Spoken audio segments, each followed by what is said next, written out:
everyone. Hi guys, welcome back to another live stream from me, Russ, BGN Aquariums. Today I am going to be doing maintenance again on my aquariums. I'm starting the angelfish tank today because I want to try and move some plants about in the rainbow fish tank. So get the aim is to get the angelfish tank done and out of the way, and then we can spend some time on the rainbow fish. So if there's any questions anyone wants to ask me while we're going through today, then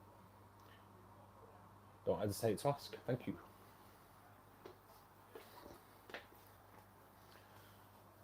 I am kind of hoping that the sound is better today. I've been out and got a mic, so hopefully the sound should be better than what it was last week.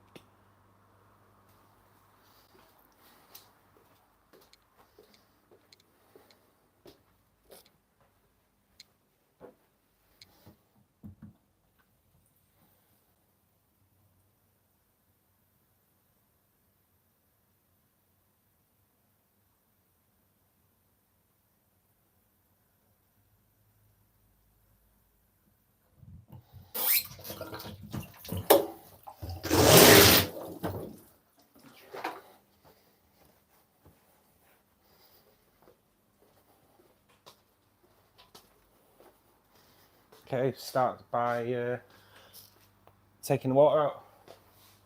Hi everybody, thanks for joining us today. Another live stream. So I'm hoping to get the angelfish done out of the way first, and then maintenance over on the rainbow fish tank today because I want to try and move some plants out of a corner, and then get them to carpet along the front with a bit of luck. So we'll do the angelfish first. Water's started emptying out of there straight away. Is the sound better today, Mum? Yeah. Brilliant. That's better. Hopefully it doesn't go funny all the way through like it did last time. So I'll start with the glass as I always do.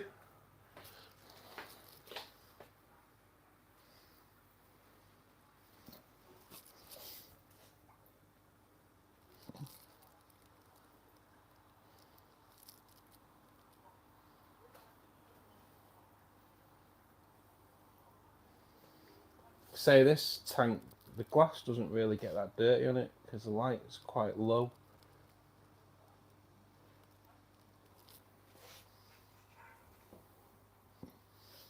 But it's always good just to keep on top of it.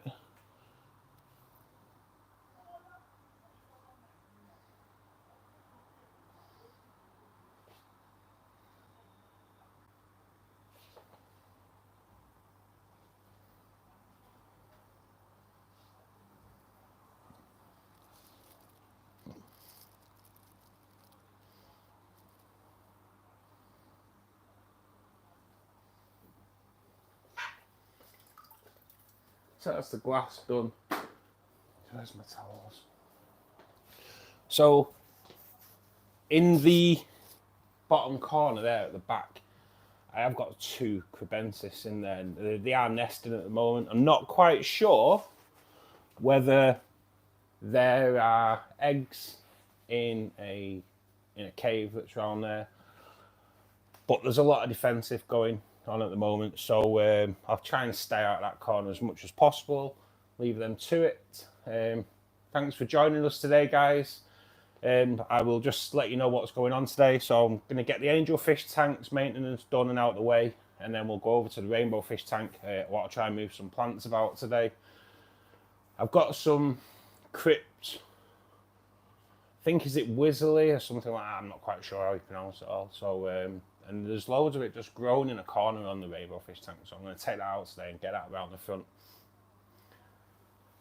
Hi Alex, how's Germany? Hope the weather's better than what it is in the UK because it's been cold here for the past few days. Very cold, it's like winter.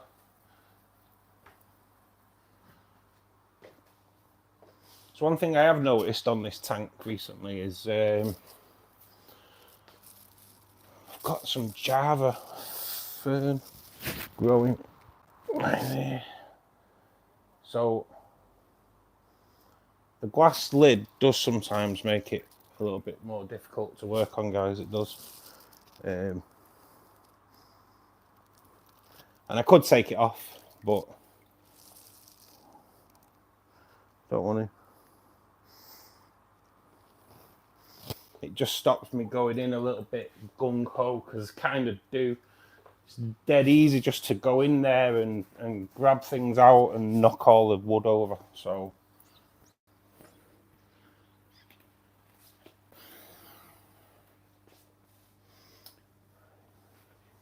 joy of fish keeping, good day.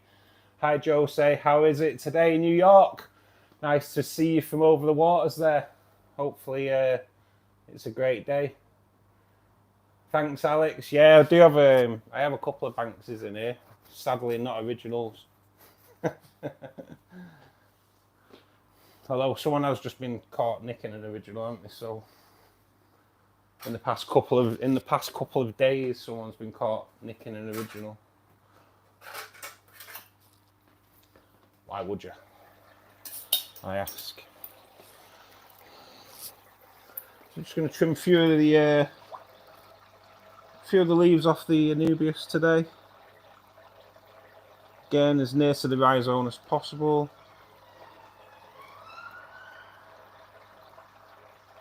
I do apologise, guys. I don't know if you heard that then. I live really close to an ambulance station. So ambulances come past all the time. I'm used to it, but yeah, it can be a bit of a nightmare, especially when I'm filming and ambulances keep coming past. It's a nightmare. So it's nice in New York today. Brilliant, brilliant. Enjoying the last days of nice weather, mate. Honestly, it was so cold here this week. It's been like 6 degrees. So it's okay, Alex. It's not a problem. My English isn't that great either. Tiger Lotus. Yes, mate. Yes, my Tiger Lotus. I do have one in the Rainbow Fish Aquarium as well. I don't use CO2 in my 2 large aquariums. I do use CO2 in my little 60-litre aquarium, which I will show you later on in a little bit of it anyway. I use CO2 in there. It's kind of CO2 for me. It's a bit of a trial thing at the moment. So I redid my tank a couple of months ago, and I'm just waiting for the plants to grow in before I can then do a great thumbnail for it, and I'll do the build video on my channel.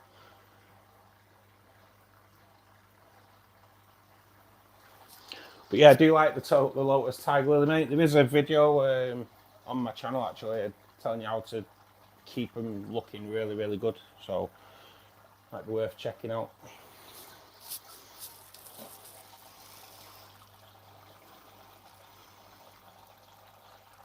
So Anubias, the leaves that are looking a little bit tired, I always kind of trim them off, and it just leaves room then for new growth to come through. I kind of do a few a week. I don't do them all at once. Kind of don't want it looking too sparse for ages, because obviously Anubias is really slow growing, isn't it? So I only do a few a week, just so it's not all stalk, or rhizome I should say.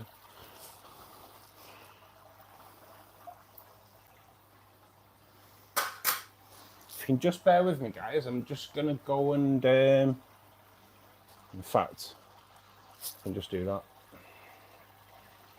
because that's enough water out of there today for the angelfish tank. I will put the water in a little bit slower today, just because the temperature around in the UK has dropped massively. So when I put the water back in today, I will just do it a little bit slower, just so I don't affect the temperature too much.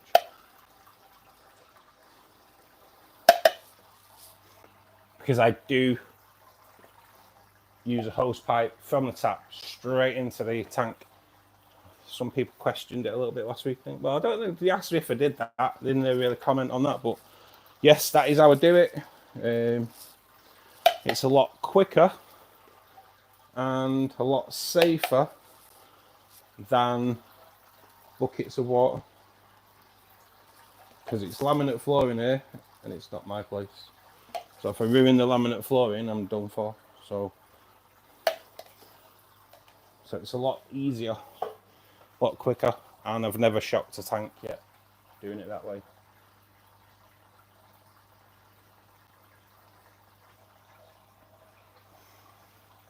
If anybody has any questions today regarding my tanks or anything regarding rainbow fish, etc., then obviously don't hesitate to ask. If I can answer any questions, I will do as we go along.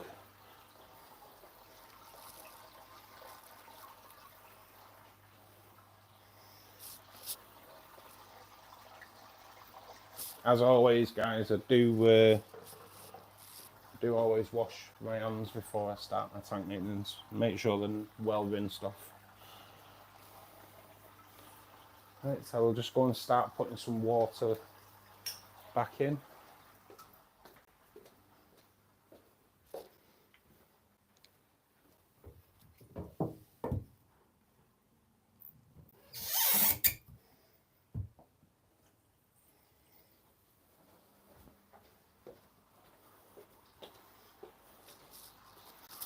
Okay, water's on. As you can see, it's not going in too fast. I do run this aquarium at 82 anyway. Dechlorinator.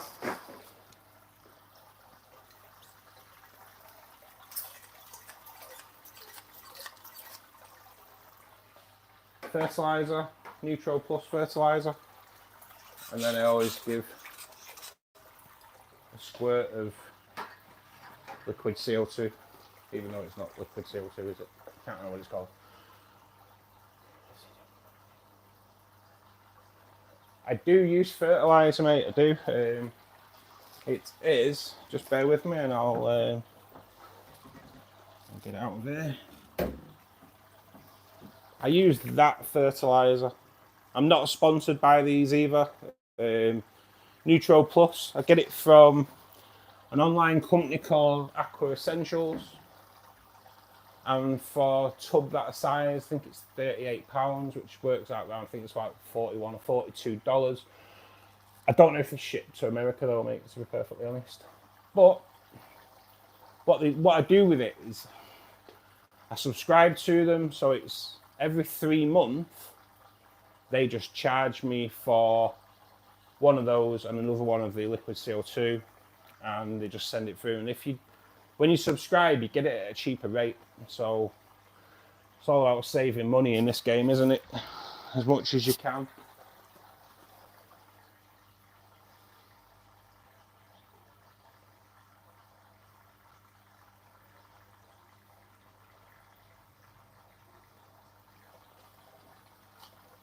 Alex, I don't understand your question, mate. I know you were saying your English isn't great. I don't understand what your question is today, though, mate.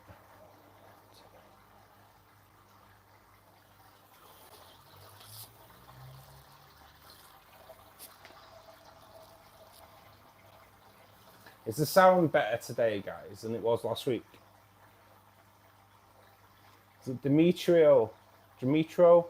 Hi to the Ukraine. I hope you're keeping safe over there, mate. I do. Oh, stay safe as well, obviously. Water change day, mate. Yes. So I do all my tank maintenance on a Saturday afternoon, and I kind of do like a 10% on the angelfish tank, and I do a 40% on the rainbow fish tank. I forget days, mate. I forgot yesterday, to be honest. Very easy to forget days, isn't it? And again, because it's cold, I kind of do move it about a little bit just to distribute it. But there's 2 filters running in this aquarium. I have an internal filter that's just down there that runs. And I also have an FX4 down there that's is absolutely amazing filter. highly recommended. I think I've had it 3 or 4 months now. I've cleaned it once. I probably will do a good cleaning out in the next few weeks or so. Might do a video on that as well. Just got to find myself with it at the moment. But what a great filter them FX are. 4 tanks. Wow, mate, I'm the same. I do have 4 tanks in here. I have a shrimp tank, which I'll do a slight water change on once a month. I have my CO2 tank, which I do a water change on a Saturday, but it's done early doors. I obviously take 10% of the water out, put 10% back in before the CO2 starts getting put in there. There's no point injecting CO2 in to then take it out.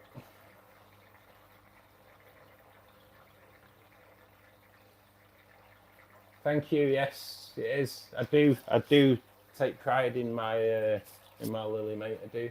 I have one in the rainbow fish tank as well. It's actually it's a bit of a weird one, really, because it's right. So the tiger lotus in here is it was one bulb, and it's kind of grown another bulb, and that bulb just sat dormant on the substrate for months, and then I've just looked and it's gone. So I take it it's kind of buried itself, because kind of that's what they do, isn't it? 85 degrees in New York. Wow, we were. Wow. Nowhere near that, mate. 6 degrees here in the UK yesterday. And that's just not good. Isotor, thank you.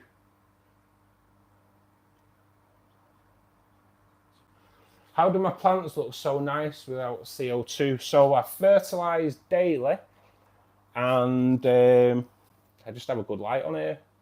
I don't use CO2. Like I said, I just use CO2 in one aquarium, where it's just more medium to high plants. But yeah, in here, no. No, mate, I don't think anybody's ever algae free. There is a little bit of algae in this tank, but it's not too bad. I have to have the light on low because it's mainly Anubias in this aquarium. But no, mate, you do get a little bit of beard. I think everyone suffers from it, don't they, from time to time. I just treat it with liquid CO2, but I do it through a pipette. So I kind of squirt it on. But you can damage the leaf of the plant doing that as well. So it's one of them, innit? It is crazy, mate. Sub if I tell me. Sorry, mate. What's that again? I'll sub if you tell me. Yeah, mate. I don't. Algae, isn't it? Algae. I do. Like I say, I treat with liquid CO2 daily, because liquid CO2 kind of. I don't know if anyone knows how it works, but what it kind of does is help stop algae. It helps prevent algae growing, because the algae will feed on CO2 that's in the water. So liquid CO2 kind of cuts down the amount of algae growth, so there's more CO2 for your plants. And I think that's how they get away with. I think that's how they get away with it. Sorry, Smith. I have missed but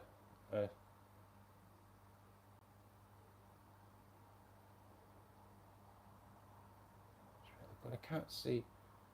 Where's the Robert Smith wants your advice. Robert Smith, I can't see you on the chat, buddy. If you could ask me again, it's.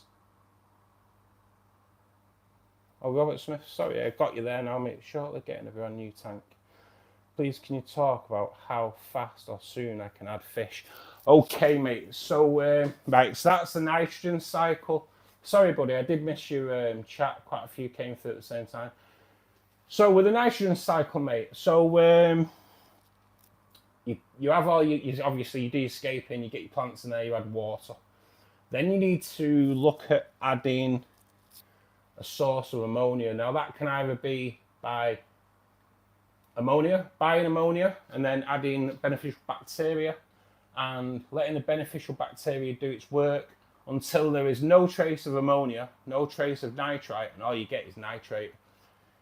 That process takes up 6 to 8 weeks. There's no rush in that process. You can also do the very frowned upon fish-in cycle. And a fish-in cycle, so you would say buy 5 or 6 fish, depending on how big your aquarium is though.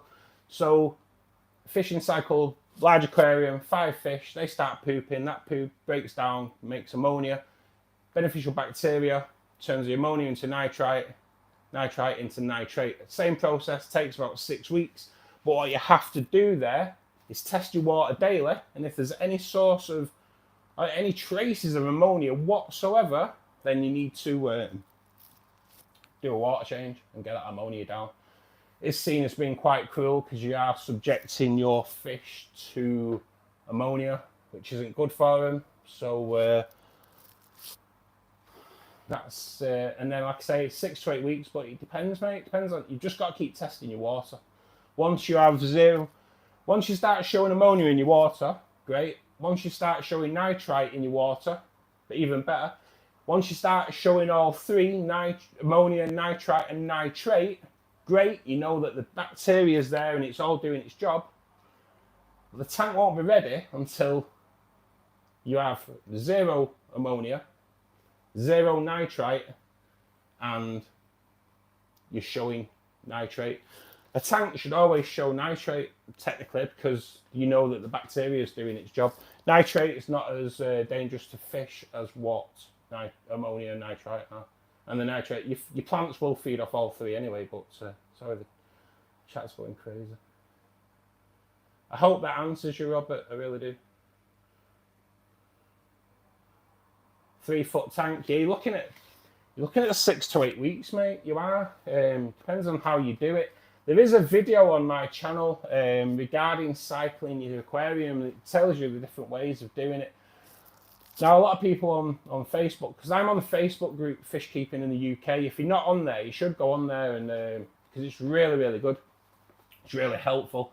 And a lot of people talk about, I don't know what it's called, goop, gloop, I'm not quite sure. But a lot of people talk about this stuff and say it kind of makes your tank safe to put fish in straight away. I've never used it, so I can't really comment on it. And I do believe Chem Prime, again, it's not something I've used, it's just expensive, but I do believe that kind of takes out any of the nastiness out of ammonia and nitrate, so you can add fish straight away. Just got to keep an eye on this level, guys, so I don't go over full.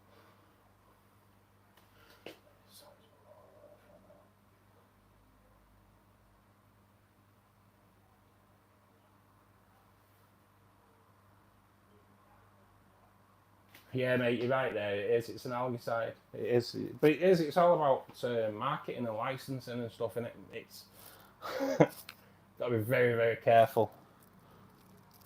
But nowadays, you can call whatever you want, and get away with it, can't you? So we'll leave that one there. If you just bear with me, guys, I'm just going to turn the water off.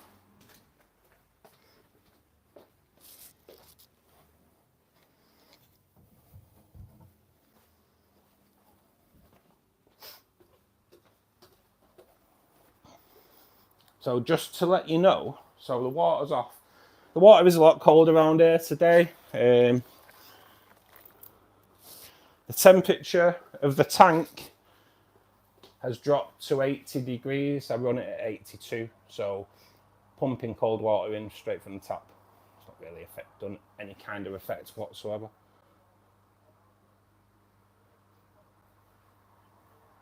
Robert, not a problem, mate, not a problem. Like I say, I'm always open to anybody asking any questions. You can always DM me on Facebook, ask me on YouTube. Preferably ask me on YouTube, to be perfectly honest, because I need to show the YouTube algorithm that I'm building a community. And that's kind of what this is all about as well, to try and build a community with you guys. Get to know you, you can get to know me. And I'm gonna start doing these on a Saturday afternoon, and hopefully when we all get to know each other, we can all have a bit of a laugh and take it from there. Right, a motorbike has just gone past. Now, did anybody hear that motorbike? Because I've got noise reduction on this new mic, so it'd be nice to see just how good it is, because it wasn't cheap.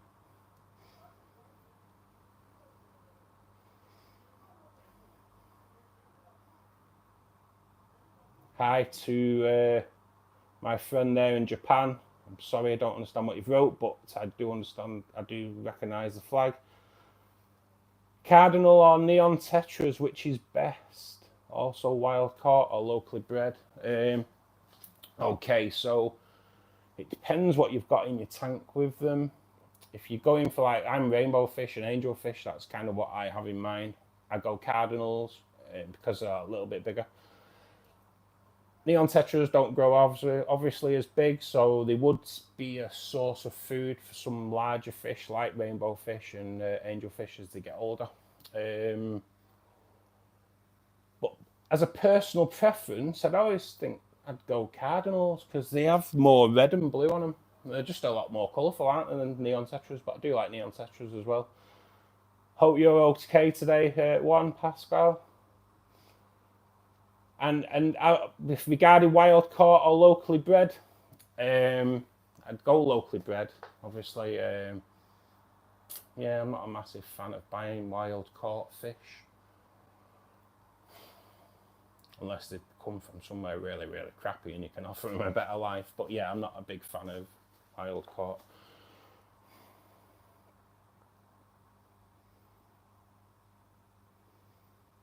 Amano shrimp do help eyes at all. I don't think they really go for blackbeard algae though.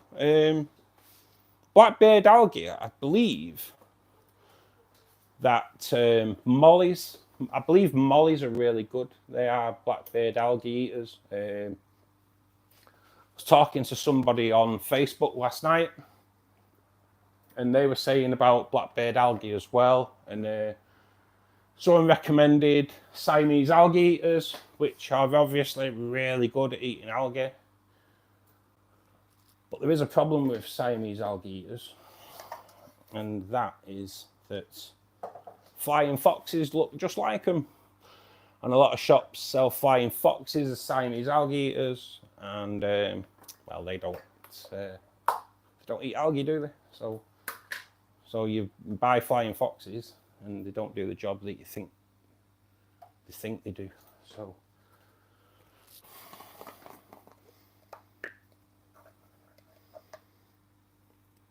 I've never had crayfish, buddy. I've never had a crayfish though, so I'm not quite sure on what crayfish do eat. If you go on YouTube and then see Richard at Fish Keeping Answers, he's a shrimp man, and I believe he does have crayfish as well, so it might be worth asking him because he knows quite a lot about shrimp on that side. Seachem Prime and safe products on pedophile. I recently stopped cycling fishless. I can add Prime every 24 hours until the cycle's complete and then measure up bacteria. Yeah, mate, I agree with you there. I think fishless cycle, bit of a mad one in it. There is stuff out there now that can help you out. But yeah, a lot of people do fishing cycles now.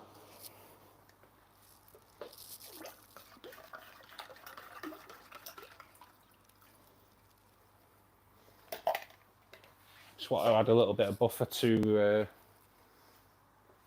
the angelfish tank.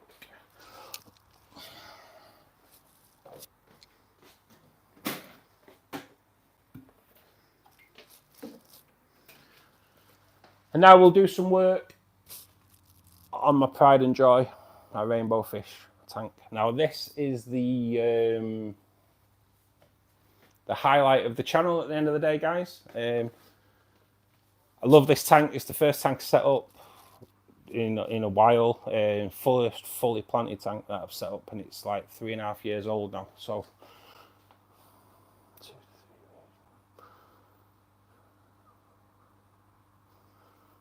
is that what it gets it down to, mate? It gets down to 2 to 3 weeks using Seachem and that Prime.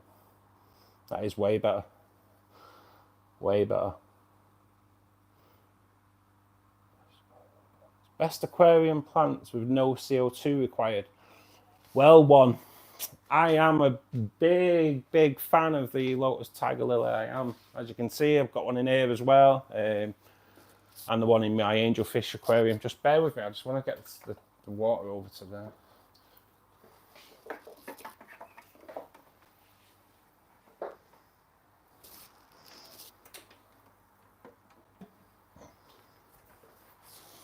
Right, that's the angelfish tank done. Happy days. The angelfish tank has to be the easiest tank to work on.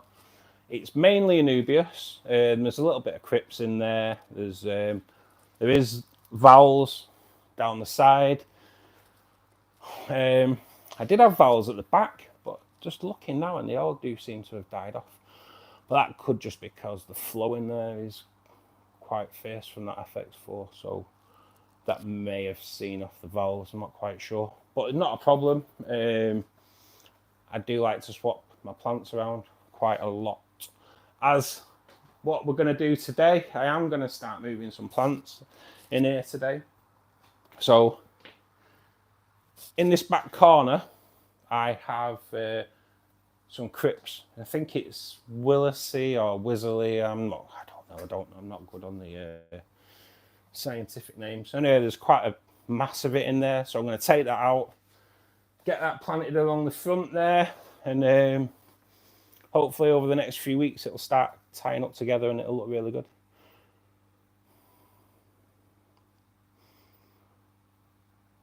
Again, mate, best plants for no CO2. Java ferns, Java moss is a good one if you're going to do a good scape with Java moss, and you can kind of like... I used to use glue on Java moss, and then you find that it kind of gets a bit loose, so I went on to cotton, and cotton, it still gets loose, so next time I think a bit of both. Or I'd like to do a bit of an experiment that I've seen on YouTube regarding Java moss, with blending it and then painting it onto a rock or a piece of wood, and keeping it damp, not in water, but just keeping it in a damp atmosphere, and the moss grows around it and secures onto the rock a lot better than what it would if you glue it or if you use cotton. So I'm going to get the water flowing out of this, guys. Won't be a second.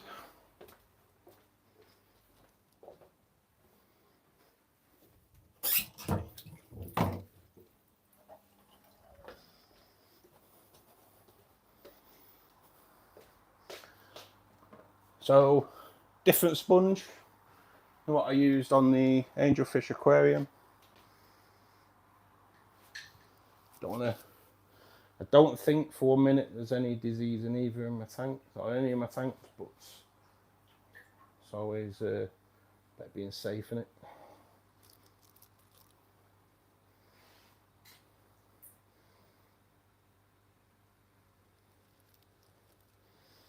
Now, I don't know if any of you tuned in last week, you would have seen that the Lotus in here got quite a cutting back. And within a week, it's grown back, looking good again. Which gives me a little bit more confidence in the root tabs that I've made.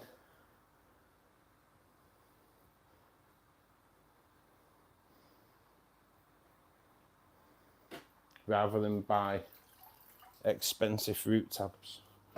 It is quite easy to make your own, but I just want to make sure that they're okay before I share it with you guys.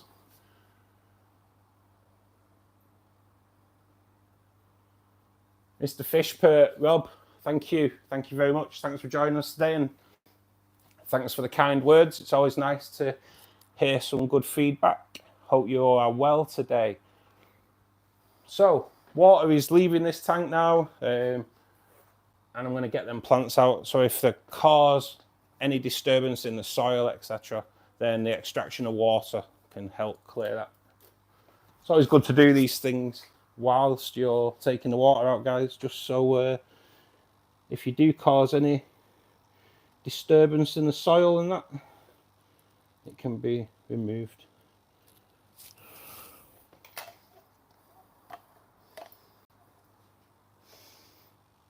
quite a mad plant, this. It's Crypt Wizzler, if that's what it is. If that's what you call it. I put this in when I first set the tank up 3.5 years ago. And I'm pretty sure I removed it. But obviously, whatever I didn't remove has just gone crazy in the tank. It's really good. So it's kind of sat in the background doing its own little thing. And now when I need it, it's there. And there is a little bit growing round here as well, just on the bulb, so I have to be a bit careful of the lotus. Don't want it competing. I don't know what root that.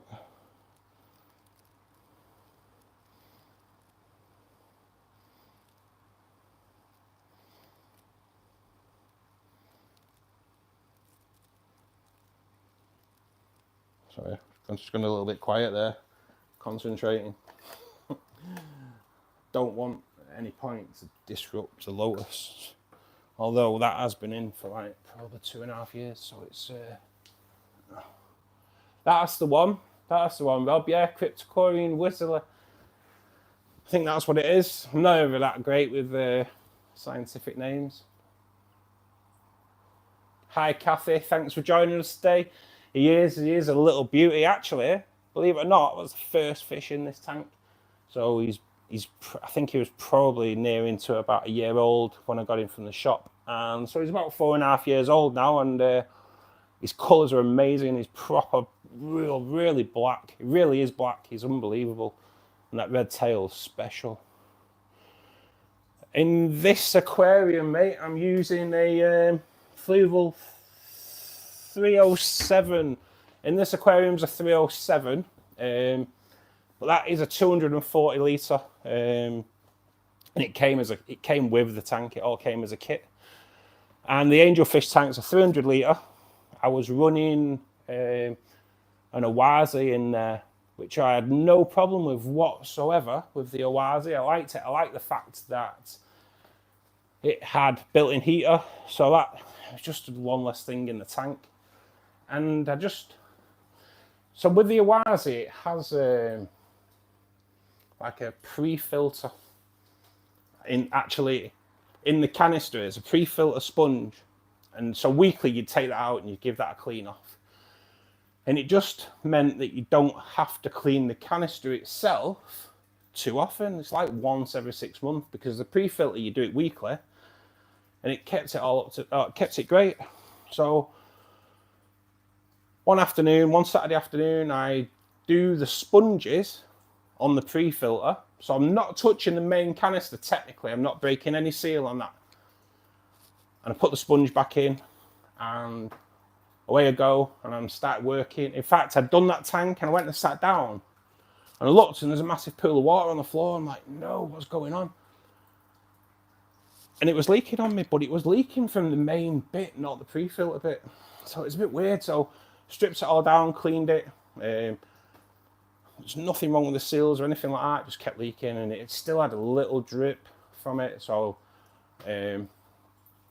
kindly borrowed some money off my mum and went and bought an FX4. And it's brilliant. Absolutely brilliant. Fish Aquarium Live. Hi from India. Hopefully you're in some great weather over there. How are you today?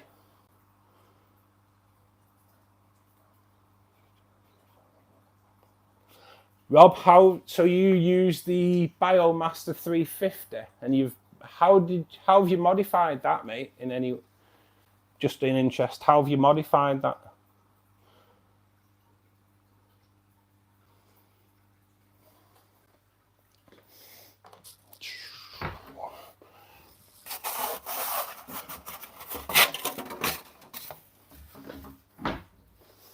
So I always have a little polystyrene tray for my plants. So I've pulled that crypt out, and then I kind of have this little tray that I can just dab the plant out and we'll get it all planted once I've broke it all down, because there is loads of little crypts here, as you'll see in a minute. Just sadly I can't kind of show you on camera, but it's amazing just what there is here. I'm not going to break it all down into little bits either. I will keep some as a clump. But kind of, I don't know if you can see, there's probably about 20 crypt plants there, so we'll get them planted at the front now, which means that the Ludwigia that I put in here, or trimmed back last week and replanted, I'm going to take out. The Ludwigia struggles because it's such a deep tank, so it struggles with the light. So I do have a tub which I will stick that in, and then I need to pay a visit to a local fish store and get rid of some plants. If you're any one of you are in the Manchester area, guys, and you want to buy some Anubias, contact me on Facebook because I've got a load of it.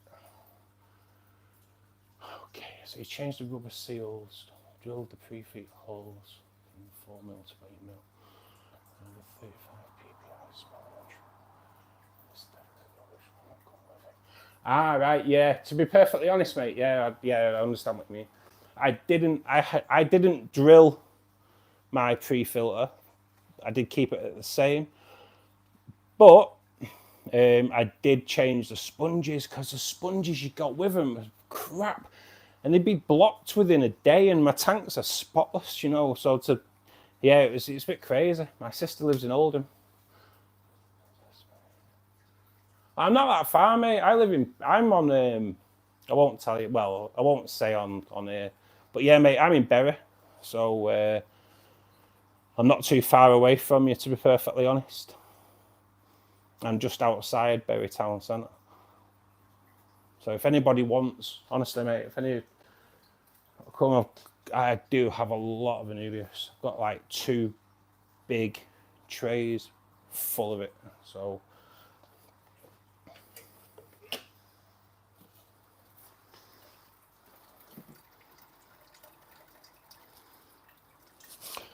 if I can just zoom you in here a little bit, just so you can see what I'm doing a little bit more. Don't know if that's gonna. A bit of a play about, guys. Get you a little bit closer in. Say closer into the action, but it's not exactly action, is it?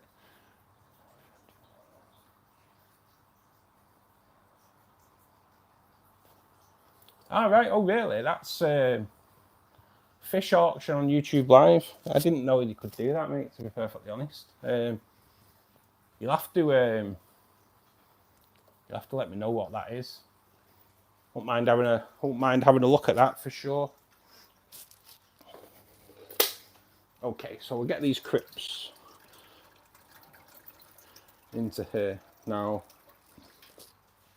crypts can melt back, but I'm kind of hoping that they don't, because they are out of the same tank. It's not like there's much of a change in condition.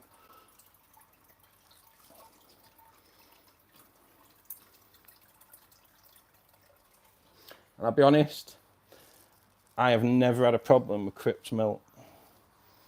Like, never had a problem with it. Every time I've bought crypts, they've never melted.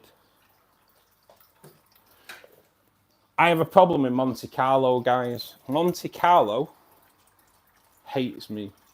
It really does. The angelfish tank originally, when I did the scape on the angelfish tank, on the rocks was supposed to be Monte Carlo, and using it as an epiphyte plant, because apparently you can, but I can't. I can't even plant it and get it to grow. It's a bit mad. It's the first plant I used in my CO2 tank to carpet the CO2 tank. So good lighting, CO2, and Could I get it to grow? No. Nope, struggled. Always have. So now it's dwarf hairgrass that's in the CO2 tank, and that's carpeting for fun. And mad thing is, there is a little bit of Monte Carlo that's growing in there as well, which is a little bit crazy because it didn't grow when I had it in there, and I took it out, and whatever bits managed to stay in there, which I don't really know how it's managed to stay in there because I stripped the tank down. So there must have been a little bit of it tied up into something else. Anyway, crazy thing is it's starting to grow. Can you see there, guys, what I'm doing? Not too clear, is it? But... So over the next few days, these will just get rooted in and settle down. The roots on these are amazing. I don't know if you can actually see the roots. The roots on this is just absolutely crazy.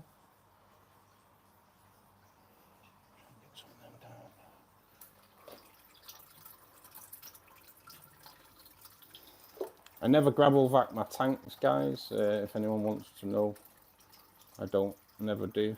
Plants are my gravel vacs.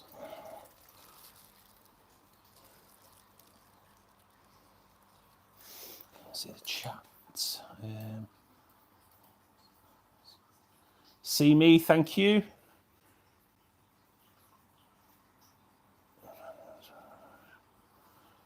Jeff Pelham Aquatics, thanks, Rob. I will check that out in a bit. I'll write that down in a minute actually, because I'll forget. GB Shrimp UK. So does he sell shrimps as well then, Rob? Does he? I take it.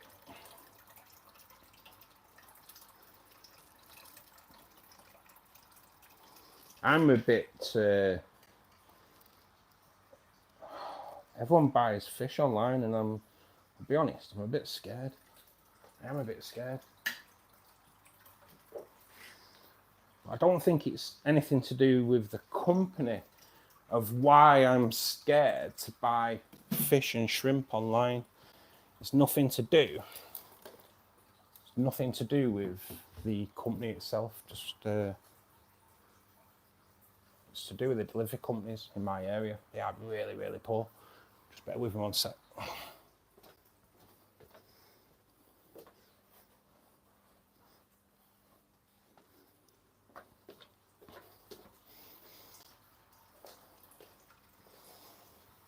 Delivery companies in my area are really poor service. The amount of times where they can actually drop something off and don't is incredible. So to post anything live, I would just worry about the delivery services that I get around here. It's hard enough getting coffee delivered. And I'm not even joking, it's incredible.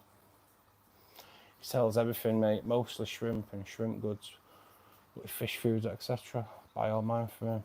I was always wary of posting, but never had a problem. Yeah, mate, it's like I say, it's not the company that I have a problem with regarding posting. It literally is the postman. I'm in an apartment, and it's cameraed up, so things can be left outside my front door because I'm actually down a corridor that no one else comes down. So it's not a problem, but no one will leave anything, and it's cameraed up. So it's crazy. Corey's my favourite. I do love Corey's, mate. I do. There is quite a few Corey's in here, different types. Julie. They're either Julie or false Julie. I'm not quite sure. There's some emerald green in there, and some. Oh, mate, I've got quite a few different ones. I love them. I just, to be honest, you see like loads of people get the Corys to breed, and if mine breed, I never see any babies from them. But I kind of don't set up my tanks really for breeding. I set up my tanks for my own personal pleasure at the end of the day. I don't really set them up to breed. If breeding happens, then great. Heavily planted. I've had loads of crib babies come out of these tanks, so the heavily planting definitely works. And I'll be honest, the crib The cribs have probably kept all 4 tanks in dried food for the past year. So, thanks cribs. Pay the way. They pay the way. You breed fish as well. What do you breed, Rob?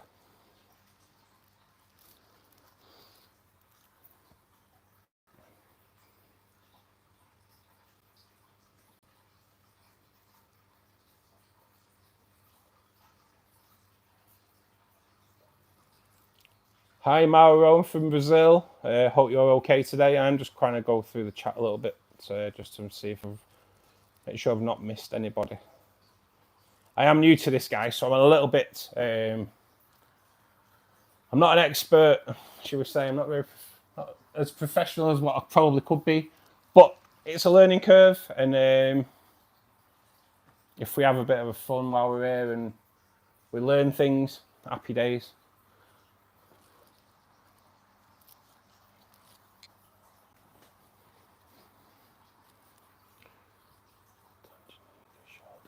Oh, mate, shell dwellers are something that I really would like to give a go at. Because I saw MD do a shell dwelling tank. And it's pretty cool, aren't they? It's something, to be honest, it is something I'd really like to give a go at. But obviously, I'd need to set up a different aquarium for that. At the moment, I don't really have the space.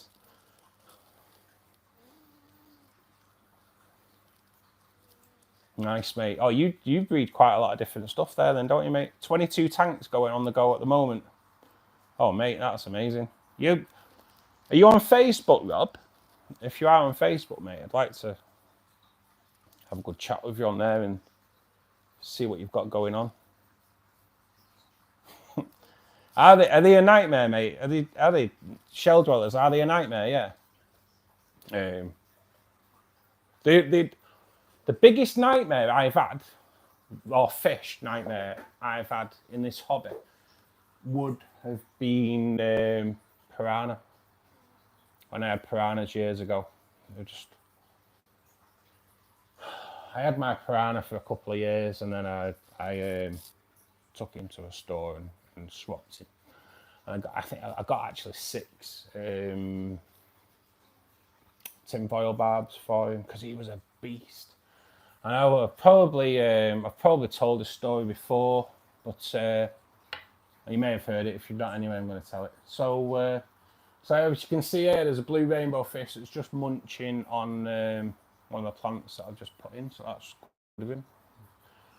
So with the piranha, I bought piranhas years ago. I set up a tank especially for piranhas. It was, at the time, it was all the new kit. It was all mod cons. It was perfect, and I'd set it up and I'd had a really nice piece of wood in there, and local fish store that I used to use quite a lot had got me 4 piranha, so I was like, brilliant. So it turned out that the 4 piranha were 3 that had been farmed and 1 wild caught, and all from the same shop. Don't forget, I didn't buy these from different shops, so I don't hold myself responsible for that at any point of what happened. So I get them home, I acclimatise them, I put them all in the water, and within 30 minutes, probably even within 20 minutes, I had 1 piranha left, and that was the wild caught one. And he'd not eaten any of the other piranha, he just savagely killed every single one of them. So it was a bit of a learning curve, to be perfectly honest. I was like, wow, I had 4 piranha for 20 minutes and now I've got 1. So then I had to stick my hand in the aquarium to try and, with this savage fish that had just killed 3 of his best mates. And yeah, so I had to stick my hand in and try and get these fish out without getting bit. But we kind of got an understanding of each other. I'd done so much research as well, and that should never have happened.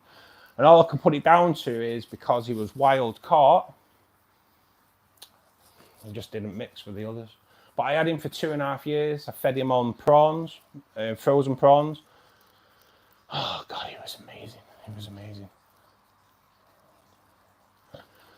Yeah, mate. They are a nightmare. It was a nightmare. It was. I was gutted, mate. It really was. I was proper gutted.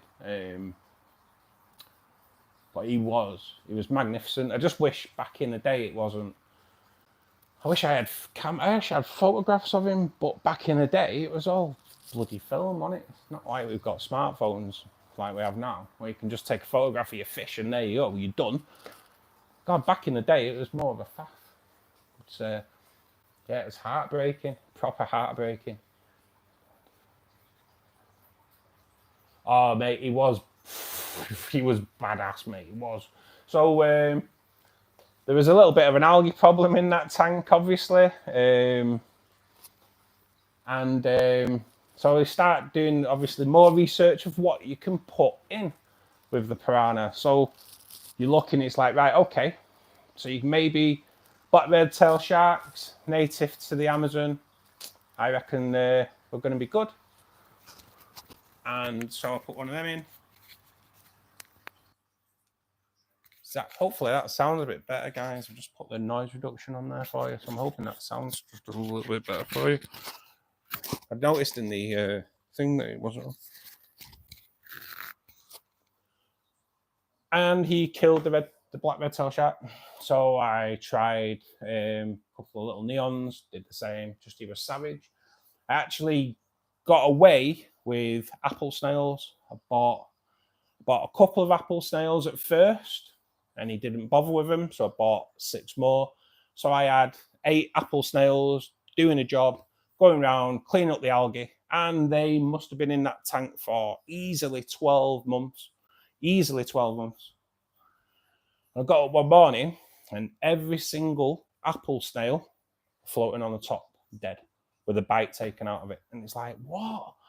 So I don't know. One of them must have said something to him that peed him off, and he just took it out of all of them. I don't know, because it was just like, he just must have just in the night just gone, you know what? These apple snails are really peeing me off. I'm just going to wipe them out. Crazy. Nature is, eh? Nature is. So the crypts are all in there. Let me sort that out. So we'll go back to proper view.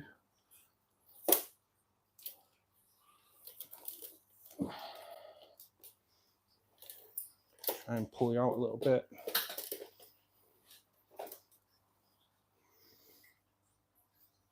I'm an old man, me guys. That was it. My legs down there.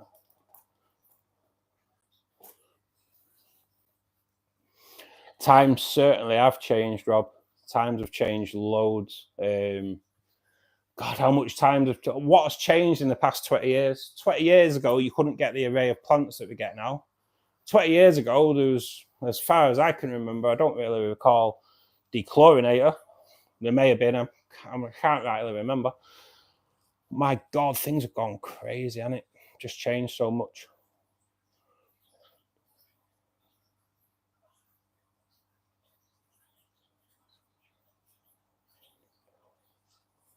You know, last week, mate, I probably will. I had it on my I had the chat on my laptop last week, and it kind of went a bit funny. I don't think it was the Wi-Fi. I think it was the sound.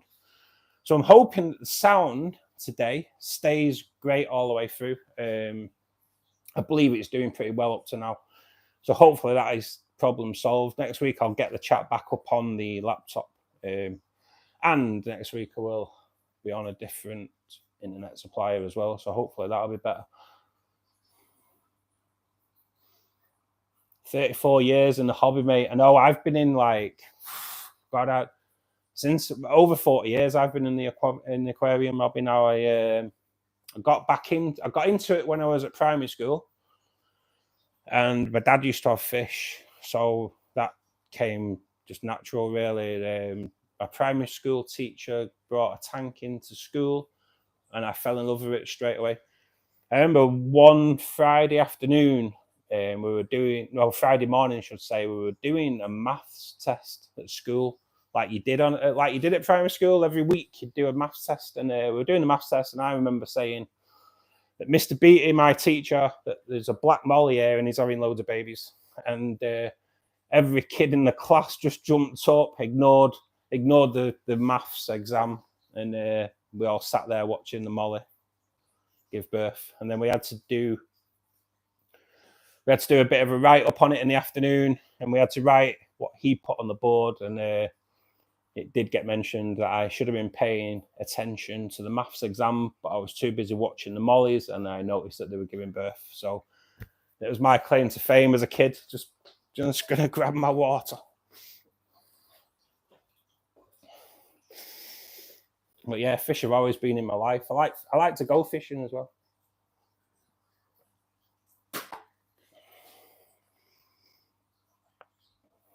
Hi, Stephanie. Hope you're okay today. Where are you in the world? Are you in the UK or whereabouts are you from?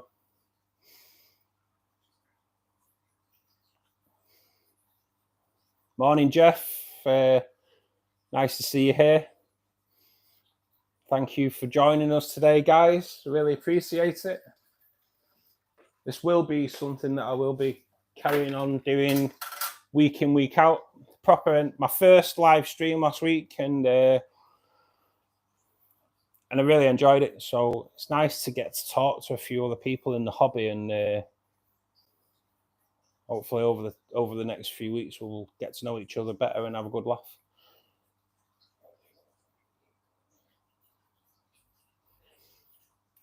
Nice, mate. How is your YouTube going, mate? I'm kind of semi-monetized, but it's hard. It's a hard graft. In the US, nice, Kathy, nice. Hope the weather's okay over there.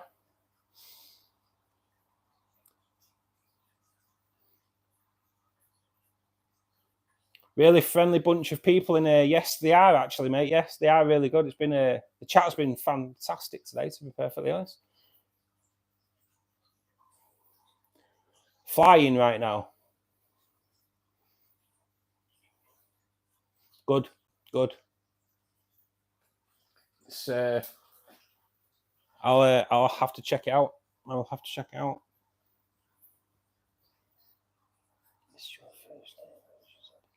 Yeah, I'm Russ.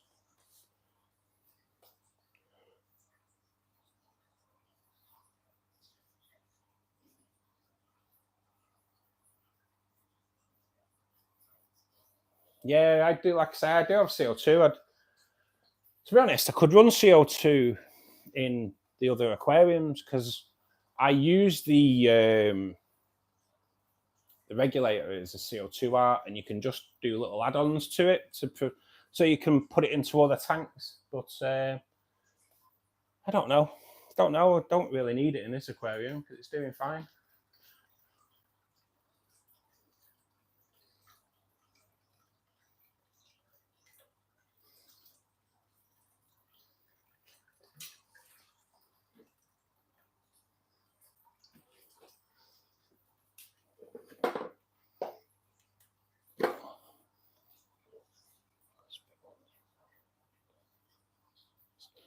What have you got in that tank then, Rob? In the tank that you split into 3, mate? Is that for? So have you done that for better, or have you got different shrimp in there, or 1 CO2? Yeah.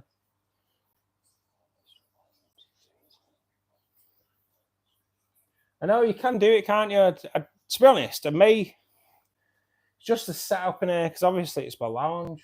So, but I'd like to, if I was going to run CO2 into another tank, I think I would do it in my angelfish tank, and I'd take out the Anubias, and I'd have another crack with Monte Carlo.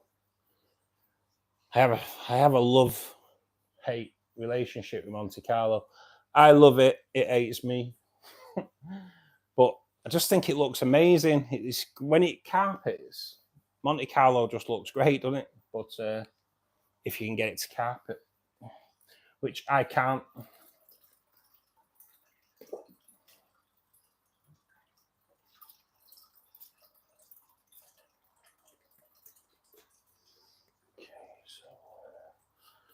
Okay, guys, I'm just going to put the water back on, get that running back in.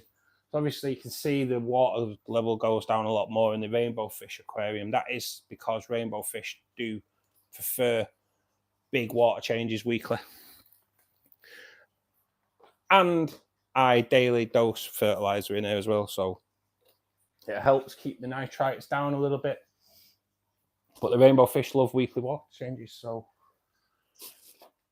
weekly water changes can, or cold water changes can induce spawning on rainbow fish anyway. But not that, I don't really think rainbow fish need much encouragement to spawn anyway, do they? Because they're always at it. Just don't really get much out of it because they're egg scatterers.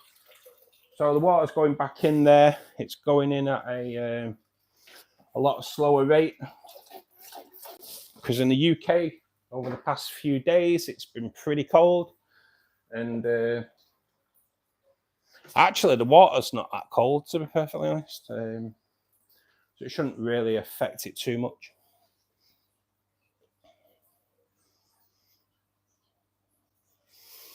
Okay.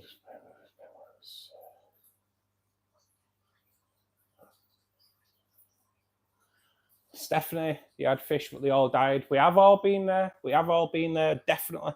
When I set up my angelfish tank, one Thursday afternoon was just horrendous for me. Just an horrendous afternoon. I'd set it up. It'd been running for a few months. It had cycled, and I'd started putting some more expensive fish in there. It was never actually a rainbow fish tank. It was never set up as a rainbow fish tank. I had a breeding pair of electric blue rams in the angelfish tank because that's what the tank was set up for. It was built with 9 caves. There's 3 caves in there that I bought from a pet shop as well. So there's like loads of caves in there.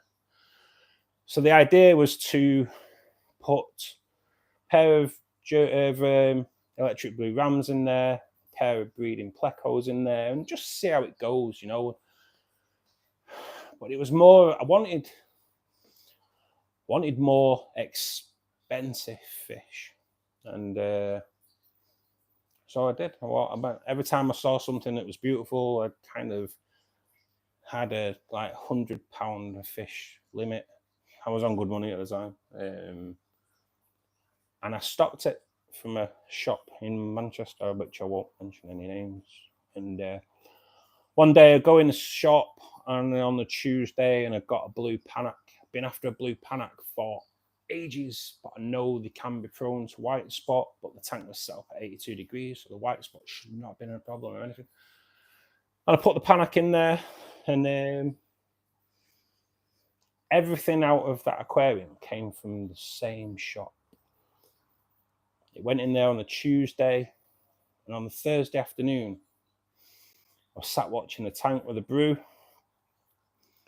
and I'm watching a Cora swim along, and it just nosedived, hit the substrate, fell over dead. I was like, what?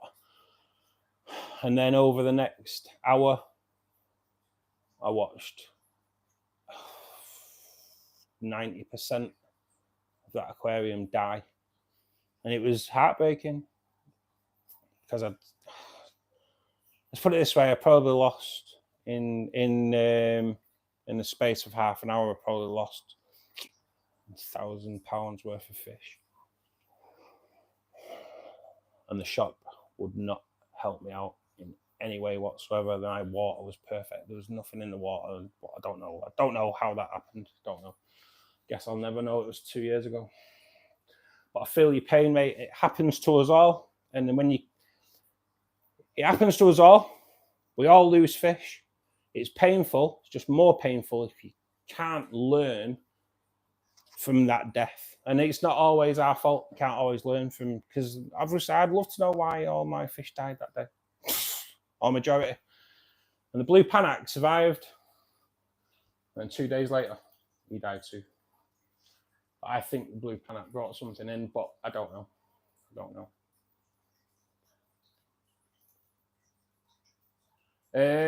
Butch, this tank behind me is a 4 foot long. It's 240 litres.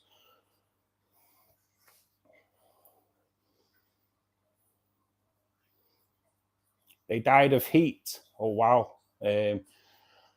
Yeah, there are ways of keeping the heat down in your aquarium. There is a video on my channel that tells you different ways.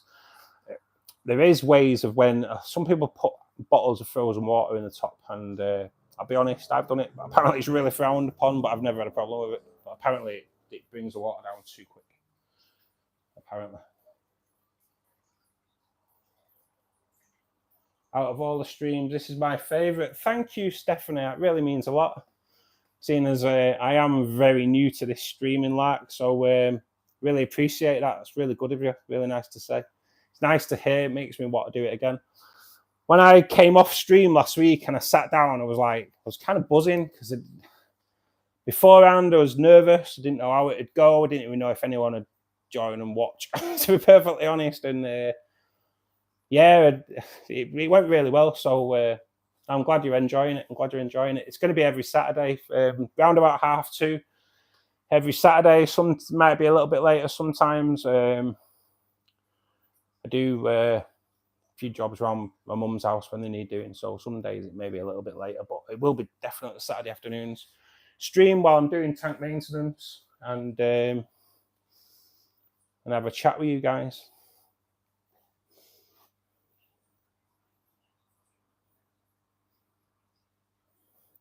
We all suffer fatalities, mate, don't we? I lost I had 2 Parkinsoni rainbow fish in here. And about a month ago, they both died on the same day. And again, water tests showed nothing wrong. I guess some days stuff happens, doesn't it? No, swore then.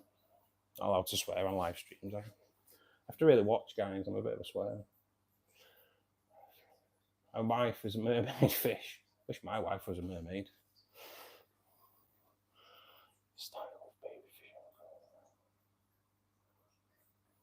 Yeah, I like to buy my fish as young as possible. I do like to buy them young. I'm looking for red rainbow fish. Actually, Rob, do you breed red rainbow fish, mate? If you breed red rainbow fish, mate, I will definitely have some off you, for sure. I have a potty mouth, Rob, I do. Yeah, I'm a nightmare. Absolute nightmare. I always have, though. I think I've sworn since I was born. I think my first word was the F word. I don't really look at it as swearing. No. What a shop's got red rainbows, Rob? Don't say the abyss in Stockport. Don't say the abyss in Stockport. Shouldn't have said that. What area am I in? COS? I am in Bury, Manchester. Petco. I take it Petco. That's American, isn't it? So I take it it's like Pets at Home in the UK. Wharf Aquatics near Derby. I stay clear of the abyss. Oh, I'm glad I'm not the only one, mate. I don't want to mention any names, but that's the shop I was on about before. And it annoyed me because when you go in there, it's pretty amazing, isn't it? But they're happy when you're spending money with them, but when you're at a problem and you ask them for a little bit of help back, not interested. Not interested. And to me, aftercare means a lot in retail. If you don't look after your customers that come in there weekly, I used to go in there weekly, and I can guarantee I spent £80 to £150 in there weekly. I set my whole tank up from there. I spent thousands in there. And all I asked was a little bit of help back to replenish the stock in my tank. And this guy, the salesman, knew as soon as I walked into that place, the salesman's eyes lit up because I'm pretty sure they're all on, I think they're all on commission. So as soon as he saw me, he came over. He's like, "Hey, mate, how's the tank going? If you need anything, let me know." That kind of attitude says to me, that's member of staff's on commission.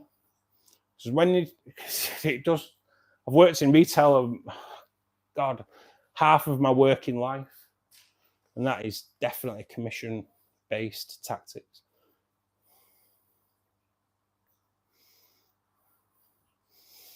What's it like, Petco, Stephanie? Is it quite a decent store?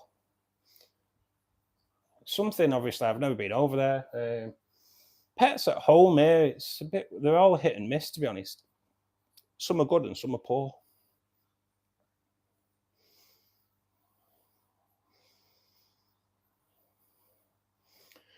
Rob, is that where you are, Rob, in Hull? I do a bit of travelling, mate. I do, but I don't go that far, I don't think. I do travel regularly, though, 40 miles to go to the Maidenhead Aquatics, where I go to. I'm just going to say something, because he did ask me to give it a mention. So I am a member of the Facebook group Fish Keeping in the UK. I am. It's a great group, loads of friendly people on there, and not anyone that's a bit of an idiot kind of get binned off pretty quick. But on there, a lot of people kind of ask about rehoming fish and things like that. Now, there is a Facebook page, littlebreeders.co.uk on Facebook. It's well worth checking out. If you want to rehome any large fish or anything regarding the aquariums and that, it's worth looking at Little Breeders. I think they do a bit of everything, but just thought I'd give them a quick mention.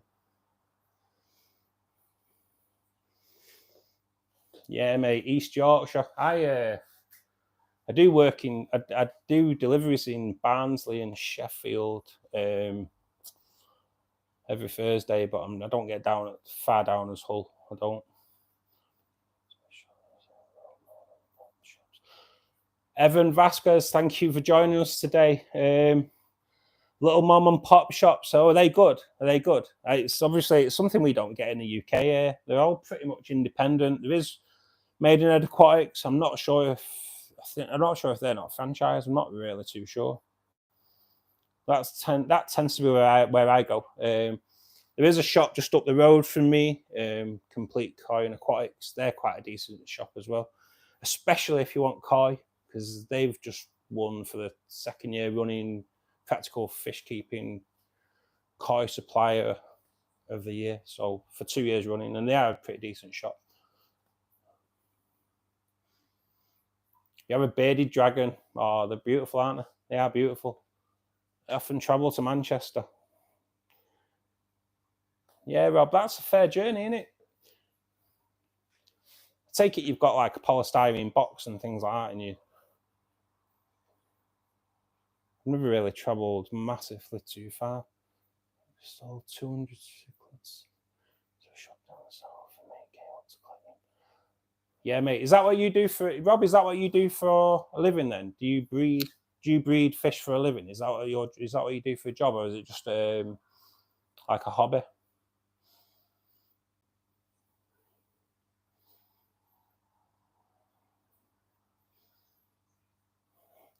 Yeah, Kathy, it's kind of like that here. Even like some of your shops that you'll go into that are really good, some weeks you go in and they're just not out there. I take it as what stock they can get. One thing I do, though, when I go into a shop, I am a bit of fussy. If all the staff are stood around talking and there's tanks need attention, I'm not a big fan of that, I've got to admit. I like to see my local fish store staff busy on tanks. If the tanks are all spotless and they're stood around talking, not a problem. If the tanks need work and they're all stood around talking, not a big fan. Not a big fan. Puts me off. And obviously, a lot of death.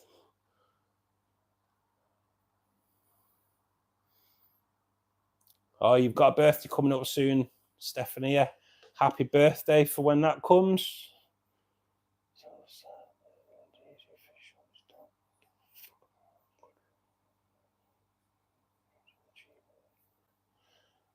Oh, is that right? Sios. Indonesia. That's, yeah, because a lot of fish do come from over there, don't they? And is that the attitude? No one cares. That's pretty sad, isn't it? That is sad. Ah, is that what you do? Cooler and a heater. Wow, you're proper on it, aren't you?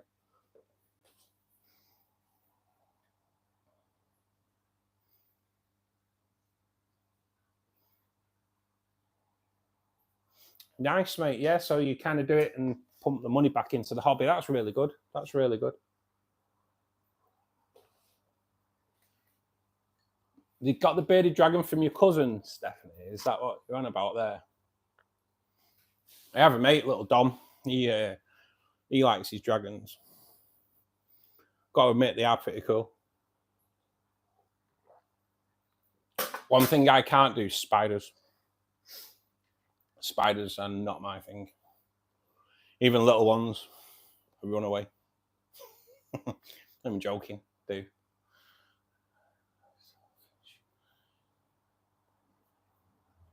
I do the same, mate. A lot of my plants, like my cribs kind of keep all 4 tanks in dried food. They do, because just take a bag of 30 cribs to the Maiden Aquatics and get a bit of food for them. It works, doesn't it? It's good, isn't it? And as I say, I've got so much Anubias I need to get rid of.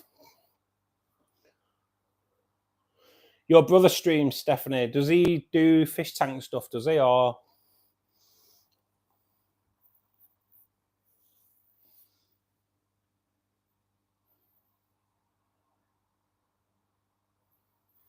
So they like the monster fish in Indonesia, do they, Seos? Yeah. I'd love a massive tank with arowana, but you just need to have such a size tank, don't you, for arowana? It'd be tight. Anubias sells well. It does, mate. It does, and it's not exactly cheap, is it? I know I've probably got a few $100 worth of Anubias to sell off here. And it all came from my CO2 tank, because originally it wasn't set up as a CO2 tank, but the Anubias just went mental with CO2. No, sadly not. Oh, no.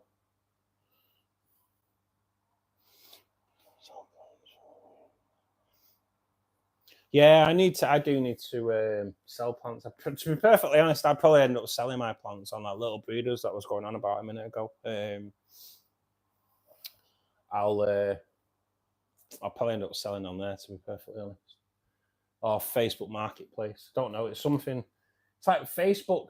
It's not something I never did Facebook before until like 6 months ago when my YouTube channel started taking off. I started promoting on Facebook, and then I got asked if I'd do a few videos for fish keeping in the UK group, so I can promote my channel on there, which is rare for Facebook groups, and I promote them on my videos sometimes. But it is a great Facebook group. If you've not a member, go and check it out. I will, mate. I will check out the auction. Yeah, I'd like to see that, to be perfectly honest. Even if I don't buy on there, I would like to see how it goes down and how that works. I can imagine it's quite an experience. Yeah, mate. I know. I am going to open a YouTube store, because I can do now. I've got a friend who's going to sort out some BGN cups and things like that. Maybe a couple of t-shirts like this. But the girl who does my t-shirts kind of says that she has a supplier problem, so we'll have to look at that. But yeah, mate, definitely I wouldn't mind having a look at this online auction on here for sure. At the end of the month, yes, mate. Say if you're on Facebook, message me, mate, and then I know just when it is and what to get.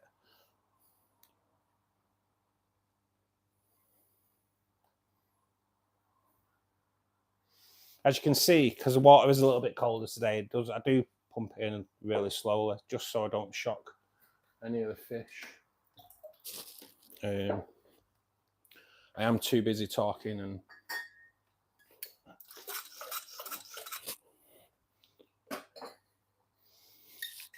that's the fertilizer, guys, and I just do six squirts of that in per day. You get like a a 2 ml squirt on that glass jar. It's, to be honest, it's a ketchup dispenser, and it works really well for doing your fertilizing.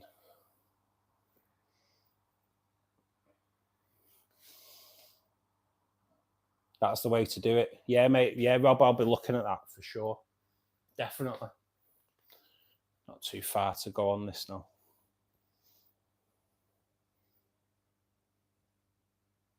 Fish and ketchup, mate. Yeah. Yeah, I got them on Amazon. I think they were 10 quid for 2. And they're ideal. They're ideal for dispensing your fertilizer. I don't think ketchup would come out of them too well, to be perfectly honest. I think it'd be too thick. But it's great. It is great for fertilizer. Stephanie, you are a boy. Okay. That's I don't think I've ever known a boy called Stephanie before. Welcome to the chat. If any of you aren't subscribers to my channel, guys, if you could click that subscribe button, it'd be great. And the like button, it just helps the channel grow, which obviously is what I'm trying to do. Not too far.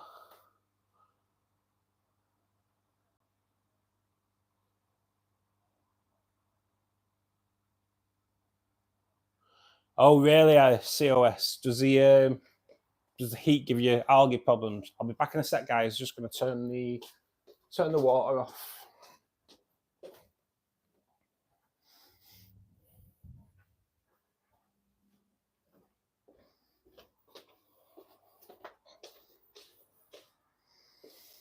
So, like today, really, these tanks haven't really required much work, to be perfectly honest.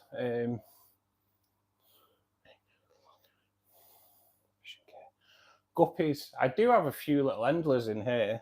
I keep a few endlers in my shrimp tank because it just keeps the detritus worms down.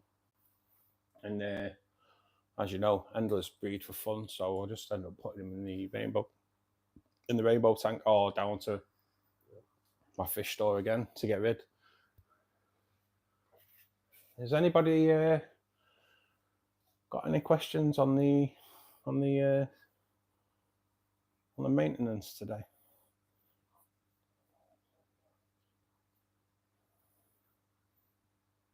Yeah, I can imagine, mate. That temperature must be horrendous.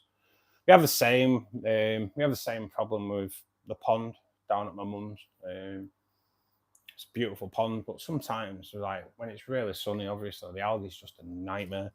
So yeah, mate, I can understand your pain with the heat, and it's just horrendous, isn't it? We all have our own problems, mate, don't we, regarding things with the hobby. Certain things can be an absolute nightmare. Certain things go well. Well, what goes well for one person doesn't always go well for somebody else. That is one thing I would say, like, on my channel, and I probably need to say it more on my channel, that everything I tell people is what I personally do, and it's what works for me. It doesn't necessarily mean that it's going to work for everyone else. Just trying to save my knees a little bit, guys. Let me sit on the table.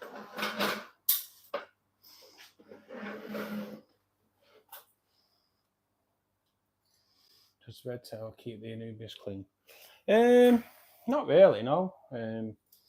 He does do a job. The red tail does do a job in there. Well, not massively. It's quite hard in there because I probably need to. I am a massive fan of Romano shrimp, but you can't have shrimp with rainbow fish because the rainbow fish just munch on them. So I probably need to look at a bit of algae control because there is a little bit of algae that's growing on my Anubias at the moment. But in that corner, the Anubias is a little bit tatty. Just because the crebensis are always there breeding, there's always fry knocking about in there, so I don't like going in there. Just let them do the thing. It's more natural, isn't it? So that, yeah, that corner is probably a little bit tight. But you don't really see that corner. So I kind of like let that go. Some guy commented on it the other day on Facebook saying, what's up with Nubius? Full of algae. It is, because I never go in there, I never trim it down. It's just where there's always fry in there. So why mess about with it?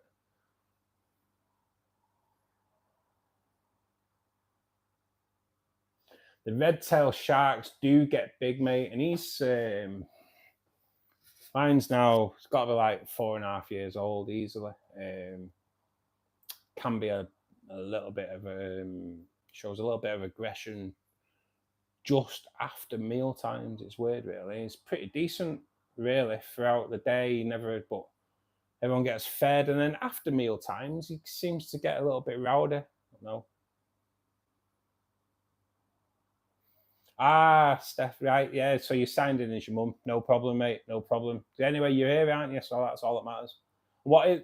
So if you're not called Stephanie, what is your name, buddy?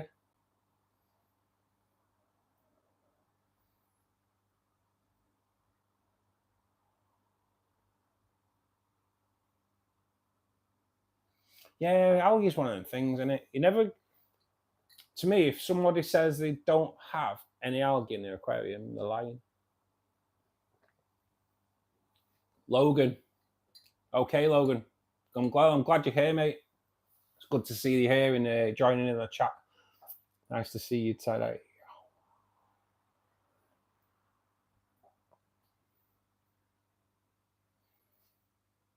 Yeah, algae's just one of them things, isn't it? I do try and keep it to a minimum, like I say, with the algae side and stuff like that, but you're always going to get it, aren't you? More so, I suppose, especially with the angelfish tank, because it's pretty much all anubias. So, because anubias grows slowly, algae always tends to find its way onto an anubias leaf, doesn't it? It's one of them things. Can't be helped. Yeah, mate, Plex do love it. I do have. Well, I had a sailfin pleco in there, and he was awesome. He was really, really nice. To say I did try sexing him, but yeah, again, I just lost him for some crazy reasons. Sometimes just died on. But in there now, I have a redfin thresher, but only one of them. It does. To be honest, it comes out quite a lot, but normally when I'm working around the tank. Yes, it's a gin and tonic I'm drinking. Yes, it is. No, I wish. No, it's just water, sadly, but I could actually swap it out for a gin and tonic. It's not a bad idea, that.